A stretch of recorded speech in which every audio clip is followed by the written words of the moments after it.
Assalamualaikum warahmatullahi wabarakatuh. Saya Haifa Dayana dengan NIM 210705002. Di sini saya akan menjelaskan tentang IDS, firewall, dan honeypot. Penjelasan pertama, saya akan menjelaskan tentang IDS. Di antaranya, yang pertama, pengertian IDS. Yang kedua, jenis-jenis IDS. Yang ketiga, cara kerja IDS. Yang keempat, manfaat IDS. Pengertian IDS. Intrusion Detection System adalah sebuah metode yang dapat digunakan untuk mendeteksi aktivitas yang mencurigakan dalam sebuah sistem atau jaringan. IDS dapat melakukan inspeksi terhadap lalu lintas inbound atau outbound dalam sebuah sistem atau jaringan, melakukan analisis dan mencari bukti dari percobaan intrusi. Secara teknis, IDS pada dasarnya dibuat untuk mendeteksi upaya-upaya serangan cyber. Sistem ini tidak memiliki fungsi merespon atau memblokir upaya serangan tersebut. Segala bentuk aktivitas berbahaya biasanya dilaporkan ke pihak administrator atau diteruskan ke Security Information and Event Management atau SIEM secara terpusat. Selanjutnya, SIEM akan mengintegrasikan output dari sejumlah sumber sekaligus memfilter setiap aktivitas. Jenis-jenis IDS. Yang pertama, Network Intrusion Detection System atau NIDS merupakan pengawasan trafik yang ditempatkan di sebuah titik strategis mencakup semua host dalam jaringan. Seluruh lalu lintas yang menuju atau berasal dari jaringan akan dianalisis untuk memastikan apakah ada percobaan penyusupan dalam sistem jaringan. Karena mencakup semua trafik, hal ini dapat menyebabkan penurunan kecepatan akses jaringan. Yang kedua ada Host Intrusion Detection System atau HIDS. Adalah jenis yang berjalan pada independent host untuk melakukan pengawasan paket dari dalam maupun luar pada satu alat saja. Jika HIDS mendeteksi adanya aktivitas mencurigakan, maka administrator secara otomatis menerima sebuah peringatan. Jenis-jenis IDS selanjutnya, Protocol Based Intrusion Detection System atau PIDS merupakan jenis IDS untuk memindai setiap paket data yang akan dikirimkan lewat HTTP atau HTTPS. Sistem seperti ini umumnya dimanfaatkan untuk memberikan proteksi lebih pada server web. Selain itu, PIDS juga melakukan pengawasan setiap trafik yang mengalir antara online resource dan perangkat pengguna. Application Protocol Based Intrusion Detection System atau APDS adalah jenis IDS yang ditempatkan langsung dalam sekumpulan server. APDS mampu mengidentifikasi akses ilegal dengan cara memantau trafik ke protokol khusus aplikasi, termasuk ketika mengakses protokol SQL. Sistem ini akan memantau protokol secara eksplisit setiap transfer paket data yang ada. Dan yang terakhir, Hybrid Intrusion Detection System digunakan untuk mendeteksi berbagai intrusi secara menyeluruh. Sesuai namanya, jenis satu ini menggunakan dua atau lebih pendekatan dari jenis IDS yang telah dijelaskan sebelumnya. Dalam Hybrid IDS, sistem data atau host agent dikombinasikan dengan informasi jaringan agar tampilan sistem dapat dikembangkan secara lengkap. Cara kerja IDS. Pada umumnya, cara kerja IDS adalah mendeteksi dan menemukan ancaman. Cara kerja ini tidak jauh berbeda dengan program-program antivirus, di mana sistem ini mendeteksi aktivitas berbahaya. IDS memantau dan mencocokkan trafik dengan pusat data instruksi yang menyimpan kumpulan data berbagai jenis penyusup atau serangan. Jika terdapat kecocokan, selanjutnya IDS akan mengidentifikasi sekaligus mengirimkan peringatan. IDS juga dapat bekerja menggunakan metode lain, yakni memantau berkas sistem operasi. Cara ini memungkinkan IDS mendeteksi aktivitas yang berpotensi merubah file tertentu pada operating system, terutama log file. Selanjutnya IDS akan mengirimkan peringatan bila mana sebuah aktivitas diidentifikasi sebagai suatu ancaman. Penjelasan kedua tentang firewall. Yang pertama, pengertian firewall. Yang kedua, fungsi dan manfaat firewall. Yang ketiga, jenis-jenis firewall. Dan yang keempat, cara kerja firewall. Pengertian firewall. Firewall adalah sistem keamanan yang melindungi komputer Anda dari berbagai ancaman di jaringan internet. Dengan kata lain, fungsi firewall adalah bekerja sebagai sekat atau tembok yang membatasi komputer dari jaringan internet. Melalui tembok API inilah Anda bisa mengatur data, informasi, dan kegiatan apa yang boleh lalu lalang dari jaringan internet ke komputer, dan begitu pula sebaliknya. Fungsi dan manfaat. Yang pertama, fungsinya melindungi data dari hacker dan pengguna yang tak bertanggung jawab. Firewall lah, hacker dan pengguna asing tidak bisa mengakses data yang Anda miliki. Dengan kata lain, data akan rawan dicuri ketika komputer tidak terinstall firewall. Yang kedua, memblokir pesan yang mengganggu. Yang ketiga, memblokir konten yang tak diinginkan. Selain memblokir pesan spam dan mengandung virus, fungsi firewall adalah untuk memblok website atau konten dari alamat yang spesifik. Anda dapat mengatur secara manual konten-konten macam apa yang tidak diperbolehkan diakses melalui komputer. 4. Manfaat game online lebih aman dan nyaman. Berikutnya, fungsi firewall adalah untuk memastikan pengalaman bermain game online jadi lebih nyaman. Alasannya, game online memiliki resiko dan celah keamanan. Ini dikarenakan pertukaran data secara cepat yang terjadi antara jaringan. Jadi, bisa saja hackers menyisipkan malware ke komputer Anda. Fungsi selanjutnya yaitu memantau penggunaan bandwidth. Firewall adalah sistem yang dapat digunakan untuk memonitor dan membatasi bandwidth yang digunakan. 6. Mengakses layanan VPN. Fungsi firewall adalah untuk memfasilitasi koneksi virtual private network atau VPN lewat layanan ini. Pengguna dapat mengakses jaringan internal. Selanjutnya, manfaat firewall. Yang pertama, komputer menjadi lebih aman. Manfaat firewall adalah bisa membuat komputer jadi lebih aman. Hal ini masuk akal karena firewall bertindak sebagai tembok penghalang. Jika terdapat hal-hal berbahaya seperti malware atau scam, manfaat lainnya ada website bersih dari ancaman berbahaya. Selain melindungi komputer, manfaat firewall adalah untuk menjaga website tak bersih dari ancaman berbahaya. Sebab ada beberapa jenis firewall yang memang dirancang untuk server guna melindungi website yang ada di dalamnya. Selanjutnya, menghindari kerugian akibat pencurian data. Dan yang terakhir, mencegah akses konten berbahaya. Manfaat firewall adalah mencegah Anda mengakses konten berbahaya. Hal ini sejalan dengan fungsi firewall yang bisa memblokir konten tak diinginkan yang justru makin marak peredarannya di internet. Jenis firewall. Yang pertama ada hardware firewall. Sesuai namanya, hardware firewall adalah piranti keras yang terdapat dalam sistem jaringan, misalnya router. Yang kedua, software firewall. Software firewall adalah solusi yang tepat untuk melindungi jaringan untuk penggunaan internet di rumah. Sebab ia mampu melindungi trafik dari internet ke komputer maupun sebaliknya, serta menghindari Anda dari virus Trojan dan worm. Yang ketiga, paket filtering firewall.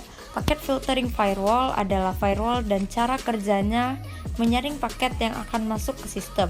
Anda perlu tahu bahwa ketika proses transfer data terjadi, data tersebut sebenarnya dikirim dalam bentuk paket. Yang keempat ada circuit level gateways. Circuit level gateways adalah jenis-jenis firewall yang bekerja di session layer ketiga pada OSI model. Secara umum, fungsi circuit level gateways firewall adalah memastikan setiap koneksi dan session yang melewati TCP atau Transmission Control Protocol telah aman. Jenis selanjutnya yang kelima ada Stateful Inspection Firewall. State Inspection Firewall adalah firewall yang bisa melacak asal paket yang melewati TCP, serta membuka isi paket tersebut. Bisa dibilang jenis-jenis paket yang satu ini merupakan gabungan dari paket filtering firewall dan circuit level gateway. Yang keenam, Proxy Firewall.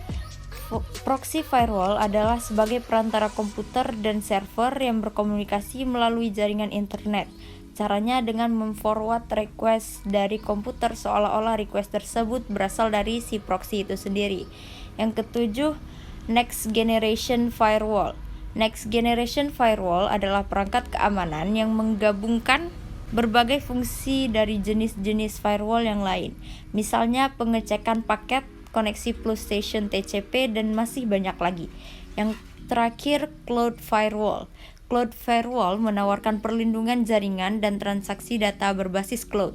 Layaknya teknologi cloud-based lain, ia dikelola oleh penyedia eksternal. Cara kerja yang pertama ada paket filtering atau stateless. Cara kerja firewall yang pertama yaitu menggunakan aturan tertentu untuk melihat boleh tidaknya suatu data masuk ke jaringan. Setiap paket diperiksa secara sendiri-sendiri atau dalam isolasi. Jika paket dikirim dalam grup, maka setiap paket akan diperiksa secara satu persatu. Ketika sebuah paket dianggap berbahaya, maka ia takkan diizinkan masuk. Sebaliknya, ketika paket dianggap aman, maka dia akan diteruskan ke sistem yang meminta. Yang kedua, proxy service. Proxy service adalah aplikasi yang bekerja sebagai penghubung antara sistem jaringan. Dalam cara kerja firewall yang satu ini, aplikasi proxy berada di dalam firewall dan bertugas untuk memeriksa paket yang saling ditukarkan dalam jaringan. Sistem ini bisa dikatakan lebih efektif sebab semua informasi yang diperiksa secara tersentralisasi. Cara kerja firewall macam ini bisa dikatakan lebih canggih karena proxy service berusaha menciptakan hubungan antar jaringan yang mirip. Cara kerja yang terakhir yaitu stateful inspection. Cara kerja firewall yang satu ini adalah menelusuri paket yang diterima dengan aktivitas-aktivitas sebelumnya. Paket yang diterima kemudian diperiksa dalam database paket. Jika paket berkonotasi positif atau tidak menunjukkan risiko berbahaya, maka ia akan diteruskan ke sistem yang meminta. Ketika firewall selesai memeriksa paket, ia kemudian akan merespons dengan salah satu dari 3 cara. Yang pertama, accept atau terima, artinya firewall akan memperbolehkan trafik untuk melewati jaringan. Yang kedua, reject atau ditolak. Ini berarti firewall menolak trafik untuk lewat dan membalasnya dengan tampilan unreachable error. Yang terakhir, drop atau lewati, di mana firewall menolak trafik tanpa mengirimkan pesan. Penjelasan terakhir adalah honeypot. Yang pertama, pengertian honeypot. Yang kedua, fungsi honeypot. Yang ketiga, jenis honeypot. Yang keempat, kelebihan dan kekurangan masing-masing jenis. Dan yang kelima, cara kerja honeypot. Pengertian honeypot. Honeypot adalah sistem informasi yang terhubung dengan jaringan komputer yang digunakan sebagai umpan untuk memikat atau menjebak peretas atau hacker. Dengan adanya sistem honeypot ini, peretas menjadi terjebak di dalamnya. Sistem yang ada di dalamnya sama persis dengan sistem yang sebenarnya, sehingga peretas bisa berpikir bahwa dia telah masuk ke dalam jaringan pada fungsi honeypot. Pengalih perhatian. Honeypot sebagai media pengalih perhatian peretas terhadap sistem yang sebenarnya, karena sistem honeypot dibuat mirip dengan sistem yang asli, sehingga peretas berpikir telah berhasil masuk ke dalam sistem padahal belum. Pendeteksi serangan. Fungsi yang kedua sebagai pendeteksi serangan. Maksudnya adalah sistem honeypot telah diberi token atau sensor apabila terjadi serangan terhadap sistem tersebut. Maka sensor atau token akan mengirimkan pesan pada administrator, sehingga administrator jaringan akan mengambil tindakan pencegahan dan melindungi sistem dan jaringan. Yang ketiga, fungsinya adalah sebagai analisis serangan. Maksudnya adalah sistem honeypot dalam merekam jejak serangan yang terjadi. Semua tercatat di dalam file log. Apa saja yang dilakukan peretas tercatat, sehingga metode teknik dan tool apa yang digunakan untuk menyerang honeypot akan tercatat. Dengan demikian, administrator keamanan akan mengantisipasi tindakan-tindakan yang perlu dilakukan untuk pencegahan serangan berikutnya. Dan fungsi honeypot yang terakhir yaitu prediksi serangan. Fungsi yang keempat yaitu sebagai prediksi serangan. Maksudnya adalah dengan adanya data serangan sebelumnya pada honeypot, maka administrator keamanan bisa memprediksi serangan yang akan dilakukan, sehingga administrator bisa mencegah dengan menutup celah dari keamanan yang ada di jaringan. Jenis honeypot ada 2. Yang pertama, honeypot low interaction atau honeypot interaksi rendah adalah jenis honeypot yang memberikan interaksi rendah kepada peretas, karena sistem yang ada di dalamnya tidak benar-benar mirip dengan sistem asli. Dalam honeypot jenis ini biasanya hanya terdiri dari beberapa layanan yang dibuat, sehingga penyerang hanya bisa memeriksa beberapa layanan saja seperti port yang terbuka dan layanan HTTP saja. Jenis honeypot yang kedua ada honeypot high interaction atau jenis honeypot yang memiliki sistem operasi tersendiri sehingga bisa memberikan layanan full seperti sistem aslinya. Oleh karena ini, honeypot ini dinamakan high interaction karena peretas atau penyerang bisa benar-benar berinteraksi dengan target selayaknya sistem utama atau yang sebenarnya. Kelebihan dan kekurangan. Kelebihan dari jenis honeypot low interaction adalah mudah dalam penginstalan, konfigurasi, pengembangan dan maintenance atau pemeliharaan. Yang kedua, mampu membuat suatu layanan yang mirip dengan sistem asli, seperti HTTP, FTP, Telnet, dan lain-lain. Yang ketiga, dapat berfungsi sebagai pendeteksi serangan, misal dalam proses scanning jaringan baik layanan maupun port. Kekurangannya, peretas bisa dengan cepat menemukan jaringan dan sistem utama karena layanan yang menjadi jebakan sangat sedikit. Yang kedua, data yang akan menjadi bahan analisa oleh administrator keamanan jaringan sangat sedikit karena sedikitnya jejak yang ditinggalkan oleh penyerang. Yang ketiga, penyerang akan dengan mudah mengetahui sistem honeypot karena honeypot pun memberikan respon balasan ketika penyerang melakukan footprinting. Kelebihan dan kekurangan dari interaction honeypot. Di sini adalah kelebihannya. Yang pertama, sistem bisa dibuat sama persis dengan sistem utama. Yang kedua, terdapat sistem khusus dalam topologi jaringan tersendiri sehingga benar-benar seperti jaringan dan sistem target. Yang ketiga, sistem bisa dikombinasikan dalam perlindungan router, firewall, intrusion detection system, dan lain-lain. Yang keempat, sistem benar-benar menjadi jebakan yang bagus karena benar-benar mirip dengan sistem utama atau yang asli. Kekurangannya, 1. Perlu perencanaan dan implementasi yang lebih ekstra. Yang kedua, membutuhkan pengawasan dan maintenance secara berkala. Yang ketiga, dapat menjadi ancaman karena sistem honeypot ini adalah sistem yang mirip dengan sistem utama. Maka apabila honeypot bisa ditembus keamanannya, sistem yang utama bisa juga ditembus jika tidak langsung ditutup. Cara kerja honeypot. Sistem honeypot adalah sistem yang terisolasi dari sistem lainnya. Perlu diawasi dengan ketat karena sistem ini penentu keamanan dari sistem utama. Siapapun tidak boleh berkomunikasi dengan sistem honeypot ini karena siapapun yang tercatat berkomunikasi dan meninggalkan jejak maka akan ditandai sebagai penyerang sistem. Oleh karena itu harus benar-benar diawasi.